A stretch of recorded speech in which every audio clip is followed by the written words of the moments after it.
नमस्कार साथियों, Pallavi coaching classes में आपका स्वागत है। हम पढ़ रहे हैं सामान्य विज्ञान से संबंधित वे सभी प्रश्न जो RS3 परीक्षा के लिए बहुत ही उपयोगी साबित होंगे। और पाठ्यक्रम के हिसाब से आज का जो अपना पाठ्यक्रम है वो है कृषि विज्ञान, उद्यान विज्ञान, वानिकी एवं पशुपालन राजस्थान के विशेष संदर्भ में। अब ये सारी चीज़ें जो हैं ये आपको राजस्थान के जो सर हैं वो भी पढ़ाएंगे और उनके कुछ प्रश्न मैं लेके आया हूँ। ठीक है, तो इन प्रश्नों को हम हल कर लेते हैं। तो देखिए, आज का पहला प्रश्न है अपने पास, राजस्थान में कृषि से संबंधित सूची फर्स्ट व सूची सेकंड को का मिलान करो। इसका हमें मिलान करना है। तो देखो, सूची फर्स्ट अपने पास दी गई है जिसमें फसल का नाम दिया गया है, सूची सेकंड में ज़िले का नाम दिया गया है। इस ज़िले में कौन सी फसल होती है इसके बारे में बताना है। तो सबसे पहले दे रखा है अंगूर, और अंगूर के सामने दे रखा है झालावाड़। कौन दे रखा है? झालावाड़। अंगूर के सामने कौन है? झालावाड़। सेब के सामने कौन है? जालौर। और जीरा के सामने कौन है? गंगानगर। संतरे के सामने कौन है?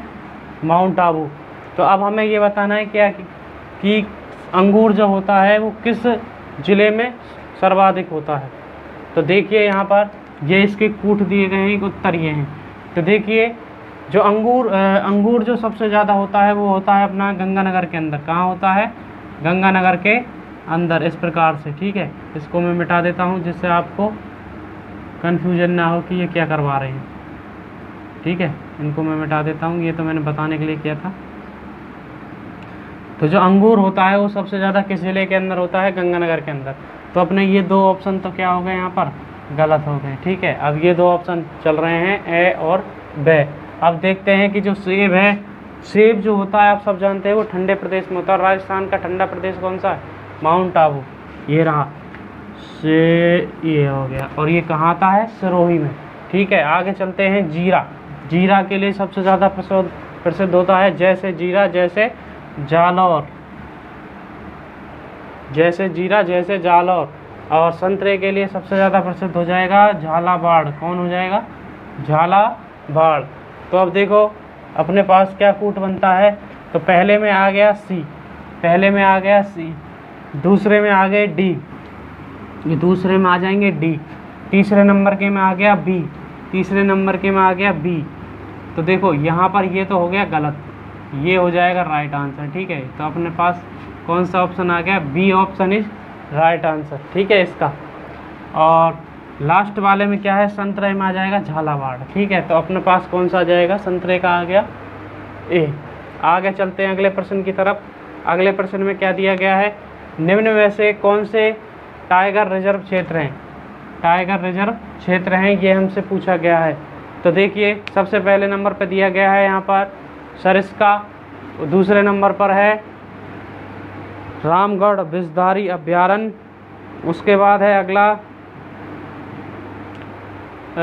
रणथंभौर, ये है सवाई माधोपुर के अंदर, और ये है मुकुंदरा हिल्स, कोटा और बूंदी के आसपास एरिया में। ठीक है, अब देखते हैं इसमें। देखो, जो हमारे पास टाइगर रिजर्व क्षेत्र कितने हैं? चार टाइगर रिजर्व क्षेत्र हैं। कितने हैं?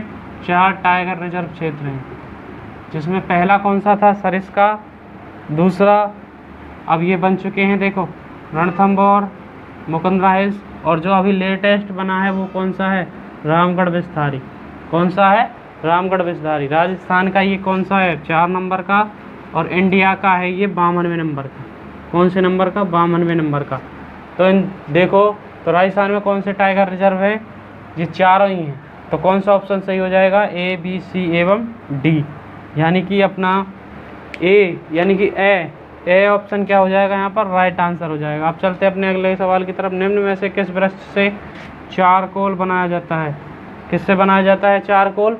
चारकोल बनाने के लिए देखो, नीम, ढाक, पलास और धौंकड़ा। जो चारकोल बनाया जाता है वो बनाया जाता है धौंकड़ा के वृक्ष से। ठीक है, अब चलते हैं अपने अगले सवालों की तरफ।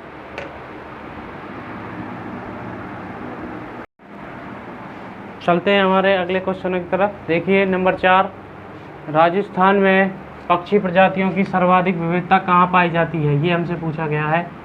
तो अगले इसके ऑप्शन है केवलादेव भरतपुर में, रणथंभौर सवाई माधोपुर, मरुउद्यान जैसलमेर और सरिस्का अलवर के अंदर। इसमें पूछा गया है कि पक्षी प्रजातियों की, तो सबसे ज़्यादा पक्षी राजस्थान में कहाँ पाए जाते हैं, तो वो पाए जाते हैं केवलादेव भरतपुर के अंदर। यहाँ विदेशी पक्षी भी आते हैं। ठीक है, आगे चलते हैं। भारत वन स्थिति रिपोर्ट 2021 के अनुसार राज्य में कुल वनावरण इसके भौगोलिक क्षेत्रफल का कितना प्रतिशत है, ये हमसे पूछा गया है। तो भारत वन स्थिति रिपोर्ट 2021 के अनुसार राज्य में कुल वनावरण इसके भौगोलिक क्षेत्र का कितना प्रतिशत है, तो ऑप्शन देखिए 7.41%, नंबर 2 पर है 9.57%, नंबर 3 पर है देखो 4.87% और डी ऑप्शन पर है 9.61%। तो वन स्थिति रिपोर्ट के अनुसार कुल वनावरण इसके भौगोलिक क्षेत्रफल का कितना परसेंट है, वो हो जाएगा 4.87%। अब चलते हैं अपने अगले क्वेश्चन की तरफ। देखिए, निम्न कथनों को सुमेलित कीजिए। ये हमें सुमेलित करना है। इसमें दिया गया है दिवस एक तरफ और दूसरी तरफ उनकी क्या दी गई है, तिथि दी गई है। तो देखिए इसमें जो अपना इसको पढ़ते हैं। सबसे पहले जो पृथ्वी दिवस है, वो पृथ्वी दिवस कब मनाया जाता है, पृथ्वी दिवस मनाया जाता है अपना, इसके सामने दिया गया है 22 अप्रैल। और विश्व पर्यावरण दिवस देखिए वो 5 जून दिया गया है। ओजोन परत संरक्षण इसके सामने 16 सितंबर और विश्व वन दिवस जो है 21 मार्च। इसके कूट ये हैं, इसके हिसाब से इनको हमें मिलाना है। तो देखिए अपने पास जो पहला आता है यहाँ पर जो पृथ्वी दिवस है वो इसके सामने जैसे 22 अप्रैल दे रखा है, तो ये 22 अप्रैल को ही मनाया जाता है। जो पृथ्वी दिवस है वो कब मनाया जाता है, 22 अप्रैल को। विश्व पर्यावरण दिवस हमेशा 5 जून को ही मनाया जाता है। और ओजोन परत संरक्षण 16 सितंबर को बनाया जाता है। और विश्व वन दिवस जो है वो 21 मार्च को बनाया जाता है। तो ये पहले से क्या हुए हैं, सेट दिए गए हैं। तो हम यहाँ देख सकते हैं कि ए में क्या आ जाएगा, ए में आ गया ए, ये बाकी के क्या हो जाएंगे, गलत हो जाएंगे। तो एक ही ऑप्शन से पता लग रहा है कि ये क्या है अपना, ए इसका राइट आंसर हो जाएगा।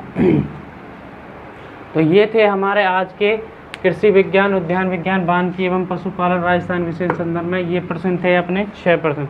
अब चलते हैं अपने आज के जो लास्ट जो आरएस का जो पाठ्यक्रम में जो लास्ट वो दे रखा है, क्या लास्ट वाली लाइन जो दे रखी है उसके प्रश्न अब हम पढ़ लेते हैं। और हमारा जो आरएस का पाठ्यक्रम था वो हमने 4-4, 5-5 प्रश्नों के माध्यम से सारा ख़त्म कर लिया है। अब कल से जो हमारी वीडियो आएंगी वो आपको पूरी की पूरी मिलेंगी, यानी कि एक टॉपिक के ऊपर पूरा वो मिलेगा। ठीक है, अब चलते हैं अपने अगले पाठ्यक्रम की तरफ। अब चलते हैं अपने पाठ्यक्रम के अंतिम टॉपिक की तरफ, जिसका नाम है विज्ञान प्रौद्योगिकी विकास राजस्थान के विशेष संदर्भ में। ये अपना लास्ट टॉपिक है। इसके प्रश्न देख लेते हैं। तो देखो अपना पहला है कि राजस्थान में विज्ञान एवं प्रौद्योगिकी विभाग की स्थापना कब की गई। तो इसके ऑप्शन देखिए 1956, 1961, 1983 और 1963। जो इसका राइट आंसर हो जाएगा, ये सीधे सीधे फैक्ट है, हमको सीधे याद होने चाहिए, तो इसमें बताने लायक कुछ भी नहीं है। 1983 इसका राइट आंसर हो जाएगा। अब देखो राजस्थान में रिमोट सेंसिंग एप्लीकेशन सेंटर किस शहर में कार्यरत है। तो इसमें जो ऑप्शन दिए गए हैं जयपुर, जोधपुर, कोटा और उदयपुर। तो अपना राइट आंसर हो जाएगा यहाँ पर रिमोट सेंसिंग एप्लीकेशन सेंटर कहाँ है, जोधपुर के अंदर है। आगे चलते हैं अपने अगले प्रश्न की तरफ। राजस्थान बायोटेक नीति की घोषणा किस वर्ष की गई। राजस्थान बायोटेक नीति की घोषणा की गई थी अपनी, देखो 2015, 2003, 2012, 1993। तो ये बायोटेक नीति की घोषणा कब की गई थी, 2015 के अंदर। ठीक है, राजस्थान में पेटेंट सूचना केंद्र स्थापित किया गया है। तो देखो 1993, 1998, 2007 और 2013। तो पेटेंट सूचना केंद्र 1998 में कब किया गया था, 98 में पेटेंट सूचना केंद्र स्थापित किया गया था। आगे चलते हैं। खगोल विज्ञान की अवधारणा प्रस्तुत करने वाला तारामंडल कहाँ स्थित है। तो खगोल विज्ञान की जो अवधारणा है उसको प्रस्तुत करने वाला तारामंडल कहाँ है, देखो जोधपुर, जयपुर, उदयपुर और कोटा। तो ये हो जाएगा अपना जयपुर के अंदर। आगे चलते हैं। प्रौद्योगिकी एवं नवाचार सहायता केंद्र स्थापित है। प्रौद्योगिकी एवं नवाचार सहायता केंद्र स्थापित है, वह हो जाएगा देखो जयपुर, जोधपुर, बीकानेर, झालावाड़। तो ये कहाँ हो जाएगा अपना जो प्रौद्योगिकी नवाचार सहायता केंद्र है, ये हो जाएगा अपना जयपुर के अंदर। ये भी कहाँ है, जयपुर के अंदर। और इसमें हमारा एक गलत हो चुका है। आप बताइए इसमें से कौन सा गलत है। तो देखिए,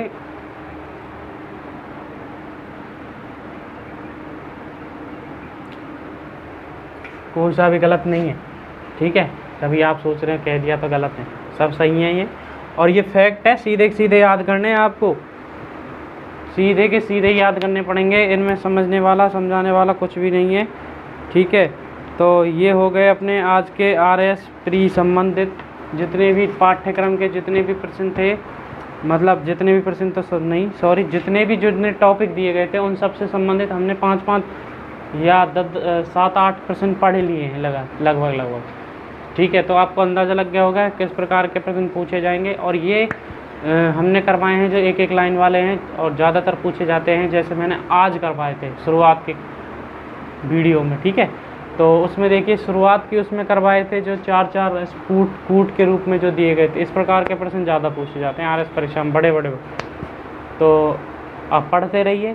कल से हम अब एक टॉपिक उठाएंगे और उसके कम से कम नहीं तो आपको 20-20, 30-30 क्वेश्चन करवाएंगे, जो आपके लिए बहुत ही उपयोगी साबित होंगे। अगर आपको हमारी वीडियो अच्छी लग रही है तो इसे लाइक कर दें और अपने दोस्तों के साथ शेयर कर दें और हमारे चैनल को सब्सक्राइब भी कर दें। धन्यवाद।